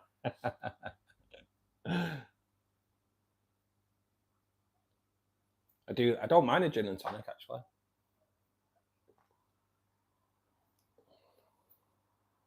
So I say my maintenance, I do have 4 tanks. The maintenance on the CO2 tank, I do first thing in the morning. The water change is normally on that about 8 o'clock in the morning, before the CO2 gets injected in. There's no point injecting CO2 in, is there, and then siphoning the water out. So that always gets done early doors. And the shrimp tank, which is there, that, to be honest, I just tend to top that up more than anything. It gets top up, and probably around about once a month I will do a water change on that.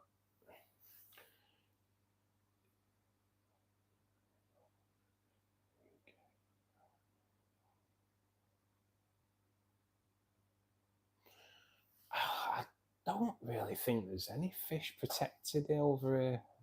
I don't think there is. There's nothing really in the UK. There's nothing that's like spectacular in colour. They're all silver. There's pretty much all silverfish. Perch. Is. Yeah, I'd say perch is probably the most flamboyant fish that we have in the UK. In the obviously you got tenches, and they're like a dark green. They're stunning. Bit of a weird, really, because we do have koi carp in our water systems now, which that people have dumped, and so you do get some nice looking kois. We do have carp. We have some nice carp, but never really like massively colourful. A mad thing that we do have in our waterways in the UK now are terrapins.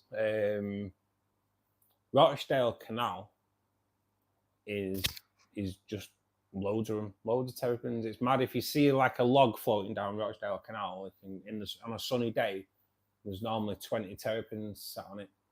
So yeah, so obviously terrapins that have been dumped in our waterways when they've grown too big have successfully survived our winters, which is a little bit weird. He streams video games, right? Okay.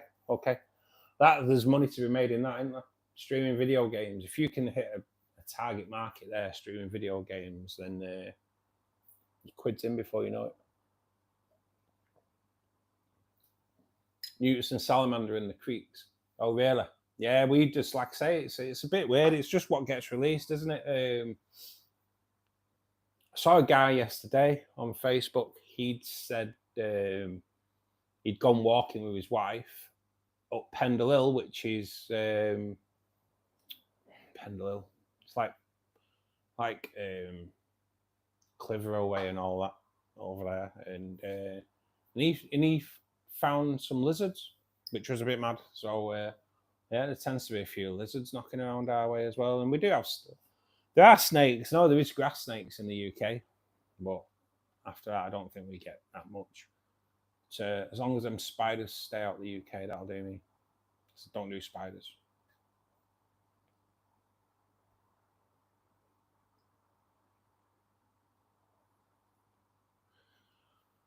Has anybody got any questions, guys? Anybody have anything they want to ask?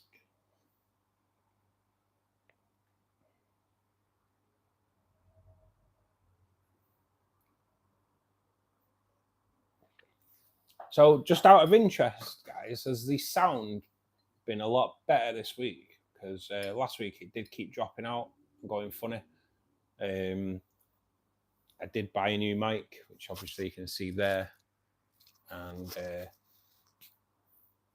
I haven't seen anybody say that the sound's been crazy today. So hopefully that has eradicated a problem.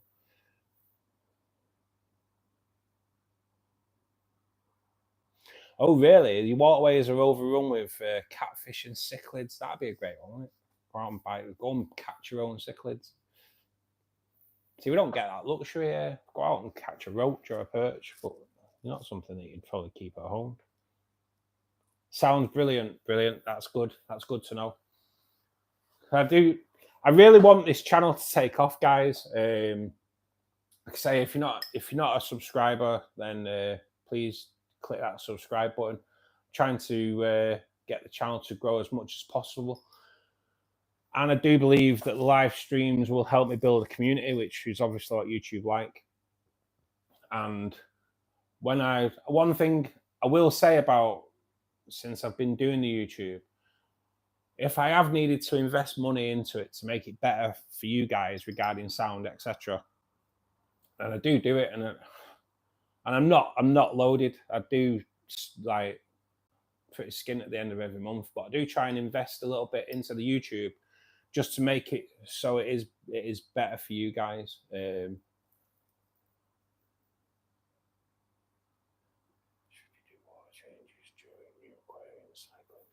Okay, thank you, Eat Healthy. It's a great question.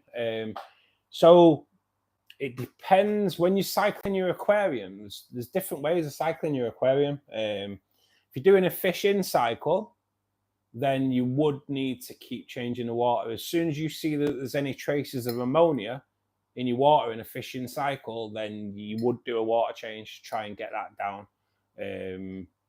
If you're not doing a fishing cycle, then no, I wouldn't change your water.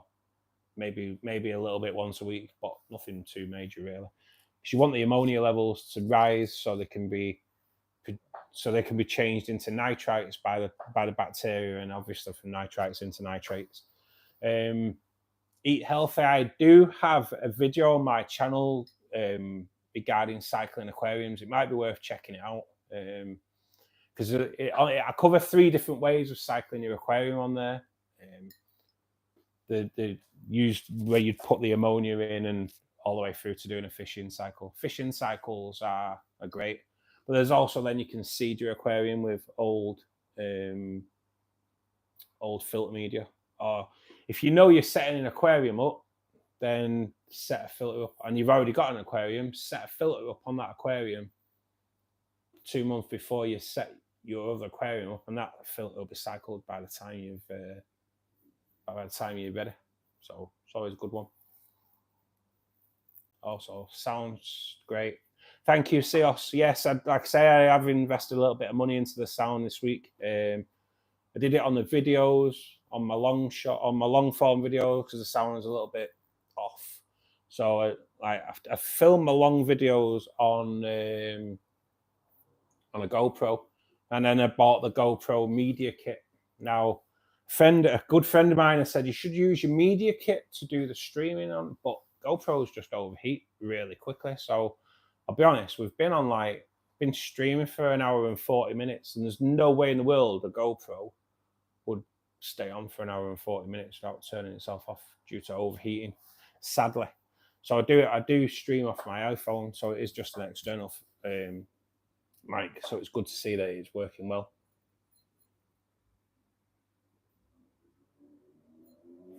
Yes, mate, that's it. Steal a dirty filter media from your mate.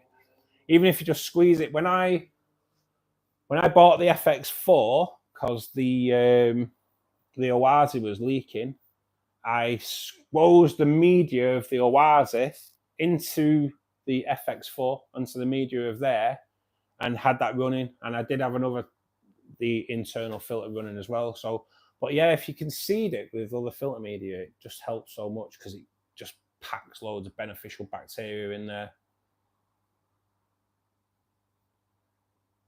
You added ammonia at the beginning.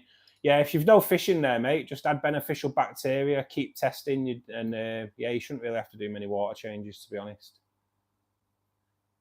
Thanks, Rob. Thanks for joining us today, mate. It's been a pleasure. It really has been a pleasure talking to you, and I'm really, really happy that you've got involved in the chat, mate. It's really good of you. I will catch up with you soon. Hopefully, mate, same time next Saturday, around about 2:30, if you're about. It'd be nice to catch up with you again. Cheers, buddy. Setup of the other aquarium, Wayne. Hi, Wayne. Thanks for joining us. Of course you can, mate. I will take you on a bit of a tour. You have to bear with me though, because my sofa's not in place or anything. I move everything about just so everything's out of the way for the stream. So just bear with me. I will unclip that. I will give you a tour.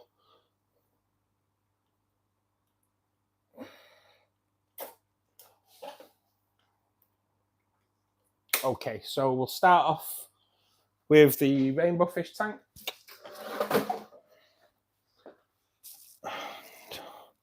So what I'll do, I'll kind of give you a flyby like that of the rainbow fish tank. And then what I'll do one from distance for you, mate, and then you can see. So that's the rainbow fish aquarium. Fully planted, 240 litre fluval. Oh, it'll come to me later. It's a fluval 240 tank anyway. I can't think which model it is, mate, but well impressed. That has a fluval FX, the fluval 307 running in that one. The second tank is the angelfish tank. You can see that better. In there, that's a 300 litre Aqua 1, filtered by an FX4 and an internal sponge filter as well. That is mainly Anubias and that damn amazing Lotus Tiger Lily is just how spectacular that is looking at the moment. It is incredible. And say there's like, it's about, altogether there's about 13 caves in that aquarium. And then over here. This doesn't get, so this one's my CO2 tank. This one doesn't really get much on my channel at the moment because there's a build video coming up for this. Hopefully within the next 2 to 3 weeks, the build video will come for this, and I'm just waiting for it to all grow in so I can do a good thumbnail. Thumbnail is obviously most important, just to try and get viewers. When you do this for a living, you can pack it out with plants and turn a tank round in days and have a film done. But when you don't do it for a living, you can't. You've got to wait for them plants to grow in, unfortunately. But so that is my CO2 tank. As you can see, the red plants are growing in. The gold plant in the middle is now growing in at the back. So once they grow in and I get a decent thumbnail, I can then launch the build video for that. And then my shrimp tank. So all fully planted. In there is red cherry Neocaridina shrimp and a few guppies. There are, like I say, there are a few Endler guppies in there just to keep detritus worms down. And Endler guppies don't interfere with the shrimp whatsoever. I do have a thing for shrimp. I do have some red cherry shrimp in the CO2 tank as well. But because I do water changes on that, them cherry shrimp might not do as well. Although I do think I saw one saddled this morning. So hopefully we do. Not a problem, Wayne. Nice to show you around, buddy. I'm always, to be honest, it's like everything, innit? Photos on your phone, you like to show your tanks off. When you're proud of what you've done, it's nice to show them off, isn't it? It's nice to get people wanting to see them as well. It means a lot.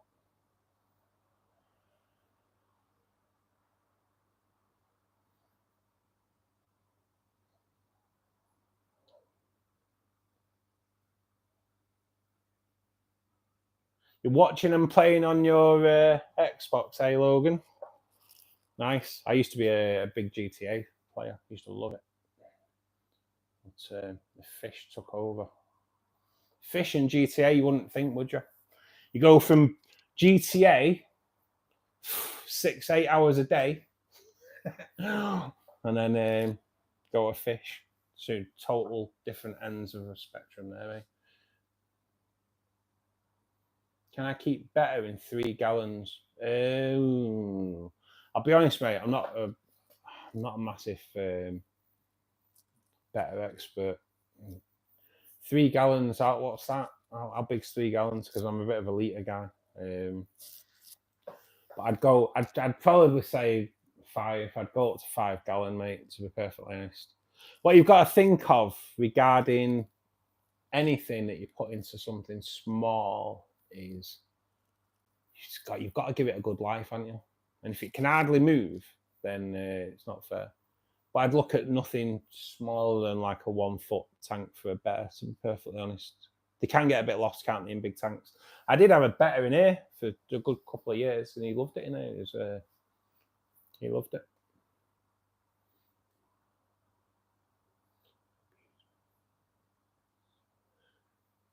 Set up a tank for a week to look at the nitrogen cycle and save money. Yes, I agree with that. Never really rush putting your fish in there. Make sure that tank is cycled first. And if you want to put shrimp in, a tank being cycled is not enough. If you want to put shrimp into an aquarium, it being cycled is not enough. For shrimp to go in, a tank needs to be aged as well. So even though you feed your shrimp, or you should be feeding your shrimp, I know shrimp are like going to go around the scene as cleanup crew, but you do need to target feed your shrimp as well. But if you put, when I say an aged tank,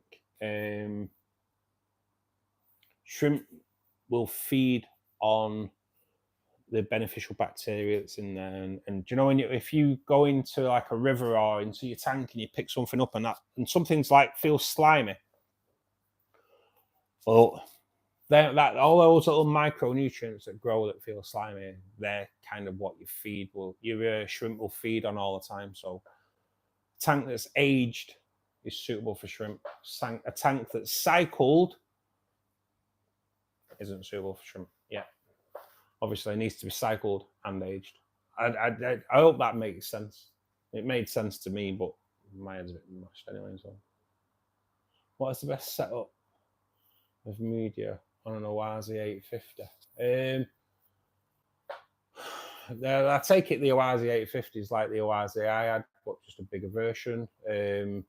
So it goes through the pre-filter, doesn't it? Through the pre-filter sponge. But we did discuss this earlier.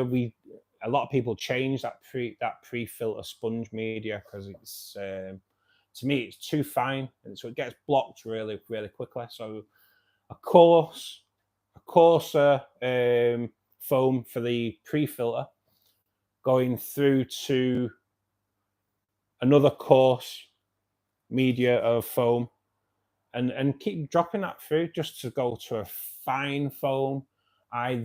This is only how I do it. A lot of people use bags of Purigen. I do have bags of Purigen in my tanks as well, but they probably do need recharging with bleach. But I'm always a little bit dubious to do it, obviously, because it's bleach in it. So, and then obviously a little like filter stones or the plastic bits just to house so much beneficial bacteria. And then I always use filter floss. The last thing in all my filters, the last thing the water goes through before it goes back into the tank is filter floss, because it just polishes the water and it helps just keep those little molecules out. I hope that helps you out.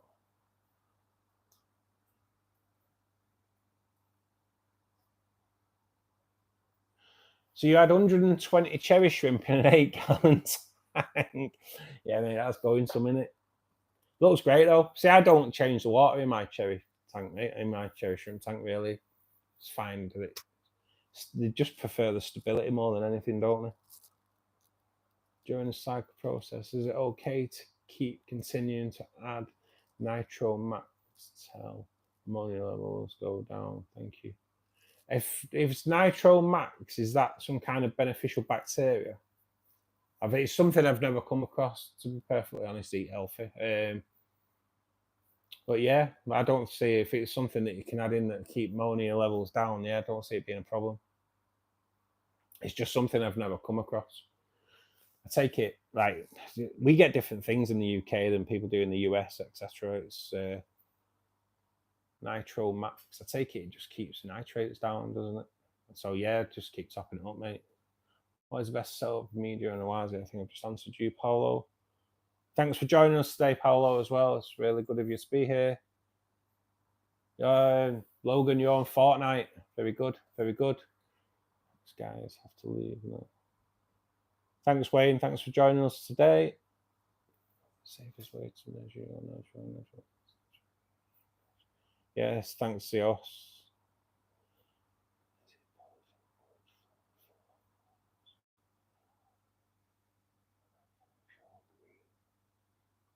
Yeah, polyfill should be okay, mate.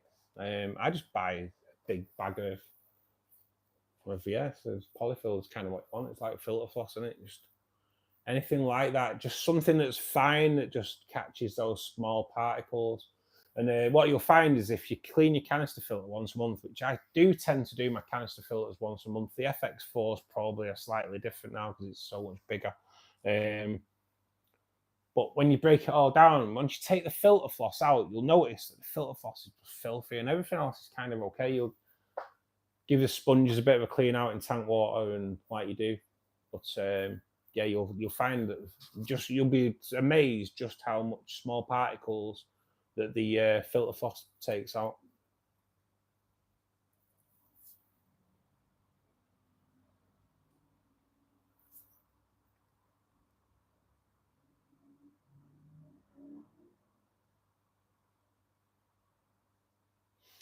You can't hear the air pump. I know, mate. It's to be perfectly honest.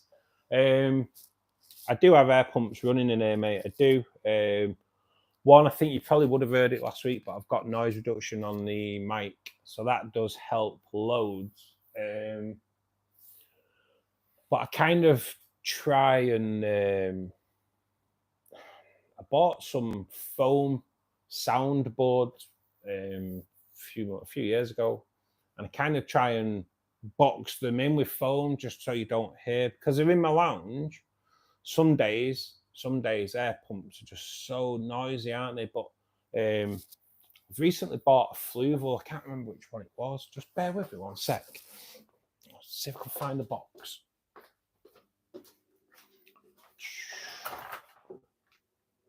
Oh, I can't. Why is nothing at hand when you need it?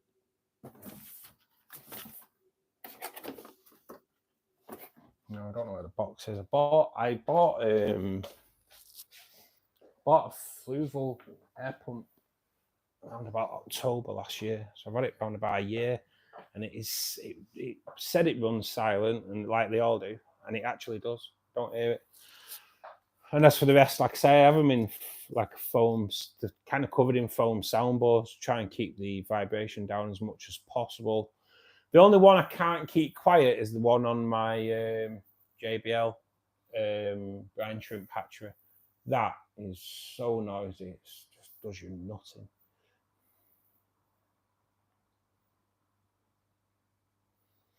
Paolo, thank you for subscribing, buddy. It means a lot. The like button means so much as well, and the share. So if you can click like, that'd be awesome, mate. Just spreads the word, helps the channel grow. So it's my first Awazi after I turn it off and clean it. Do I need to pump water back into it? Yeah, you do need to pump water back into it, mate. So it'll be underneath your aquarium, won't it? So once you've, to be honest, like once you've closed the water off, the water will stay in your pipes and you'll disconnect it. So when you put it all back together and you open the pipes up, technically the siphon should take care and put water back into the canister. Just wait till you stop hearing it chug in before you put it on, because you don't really want to run that motor dry.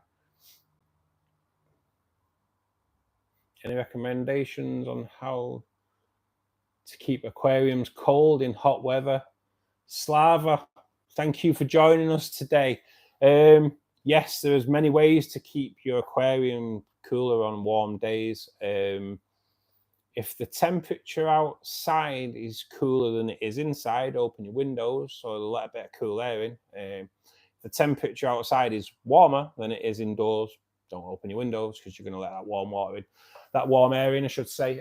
Close your curtains. That can help just keep the sun from heating your room up. Regarding the tanks, you can cut your lights off. Your plants obviously need the lights. The fish don't need the light, so you can always turn your lights off, because that's a massive source of heat that comes from your lights, which will heat your tank up. Fans running, blowing onto your tank is another good way to try and get that temperature down. Now, I read one that was a bit of a crazy idea. If you've got a canister filter, to pack the sides of your canister filter outside with ice so it cools the canister filter down. It's something I've never tried, and I can imagine it being a bit bleeding messy, to be perfectly honest. So, but yeah, a lot of fish aren't going to struggle when it gets up to like 82 degrees, 83s. So temperature's not a massive issue. But if you go onto my channel, I do a video. I think there's like 7 or 8 different methods of getting the temperature down on your aquarium on a warm day. So it's worth checking out. If you watch it, just remember to click that like button. I do have to say it, mate. The like buttons are just one of those things. If you've clicked the like button, I don't know if you know, from what I've heard, if you click the like button, that automatically puts that video in somebody else's feed. So you do help promote the channel by pressing the like button, and the algorithm obviously picks up on likes as well, which is something I need the algorithm to realize that I'm here. I hope that answers your question, Slava. like I said, I do a video if you want to go and check it out on my channel. That's all good. Thank you. Eat healthy. Thank you. Could you explain why sand substrate is more beneficial than gravel? I know. You know what, mate? I see this a lot, and I'll be honest with you. I've never used sand because I tend to find that. Oh, I've kind of heard that sand comes quite hard on the surface, and I've always used a finer gravel, mate. I really have. Maybe it's because the roots of the plants might be able to get through it okay, but I don't really know, mate. It's like, I don't use sand. I do see that people say they prefer sand than gravel, but I kind of use a fine gravel, and I've never had a problem with it. Like I say, sand. I think it can cause problems. I might be totally wrong because I've never used sand, but from what I can gather, I've always thought sand can kind of like not form a crust on top, but kind of makes a barrier on the thing, so it's hard to get dirt to go through it. I don't know. I've never used sand, mate. To be perfectly honest, I do prefer fine gravel. Use sand on the quarry toad. That is the thing. The sand, if anything, if sand's more beneficial, I don't really see that sand's more beneficial regarding plants, but for fish like Corydoras that have the little whiskers, I do believe that coarse gravel can damage them whiskers. I have a fine gravel, and I think my Corydoras are okay with it, but I have heard that coarse gravel is not great for your cories.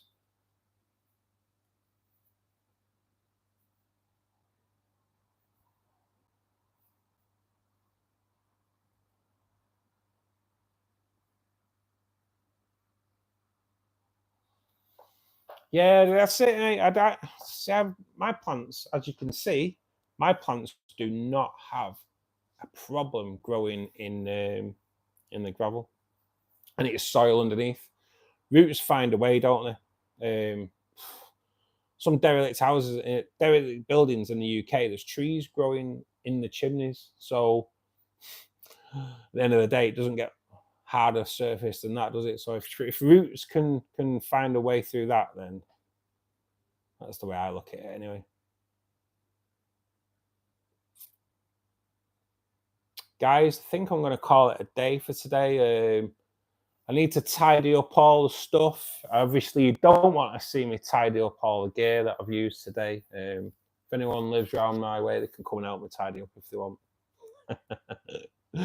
I will just say thank you so much to everybody that's watched today, everybody that's joined in on the chat.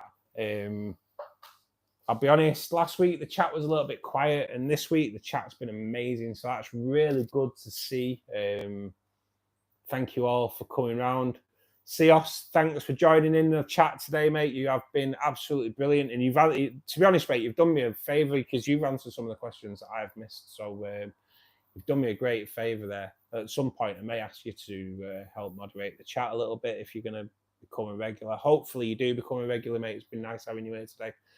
Anyway, guys, thanks for joining us today, and I will see you next week around about 2:30. Thanks, and hopefully I'll see you there. Take care, guys. Thank you.